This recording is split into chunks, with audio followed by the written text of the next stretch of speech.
आज की हमारी प्रेरणात्मक कहानी है सद्गुरु की कृपा। सद्गुरु की कृपा।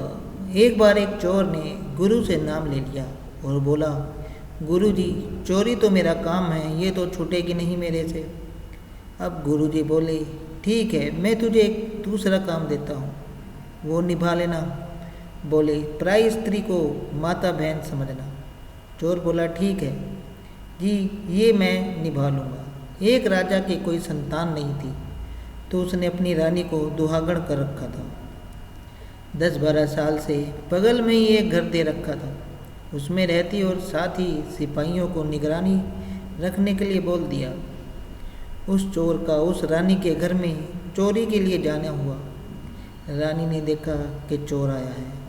उधर सिपाहियों ने भी देख लिया कि कोई आदमी गया है रानी के पास। राजा को बताया। राजा बोला, मैं छुप छुप के देखूंगा। अब राजा छुप छुप के देखने लगा। रानी बोली चोर को कि तुम किस पर आए हो? चोर बोला, ऊँट पे। रानी बोली कि तुम्हारे पास जितने भी ऊँट हैं, मैं सबको सोने चांदी से भरवा दूंगी, बस मेरी इच्छा पूरी कर दो। चोर को अपने गुरु का प्रण याद आ गया। बोला, जी नहीं, आप तो मेरी माता हो, जो पुत्र के लायक वाली इच्छा हो तो बताओ, और दूसरी इच्छा मेरे बस की नहीं है। राजा ने सोचा, वाह, चोर हो के इतना ईमानदार। राजा ने उसको पकड़ लिया और महल ले गया। बोला, मैं तेरी ईमानदारी से खुश हूँ, तू वर मांग। चोर बोला कि जो आप दोगे पक्का वादा करो। राजा बोला, हाँ माँ।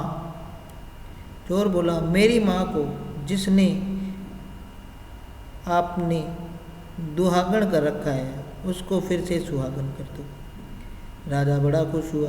उसने रानी को बुलाया और बोला, रानी, मैं तुझे भी बड़ा दुख दिया है, तू भी मांग ले आज कुछ भी। रानी बोली कि पक्का वादा करोगे और दोगे, और मोहर मार के लिख के दो कि जो मांगोगी वो दोगे। राजा ने लिख के मोहर लगा दी। रानी बोली, राजा, हमारे यहाँ कोई औलाद नहीं है, इस चोर को ही अपना बेटा मान लो और राजा बना दो।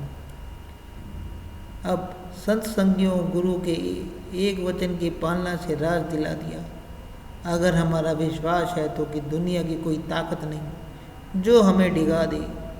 सदगुरु के वचनों अनुसार चलते रहें और कहते रहें, सदैव प्रसन्न रहिए, जो प्राप्त है पर्याप्त है।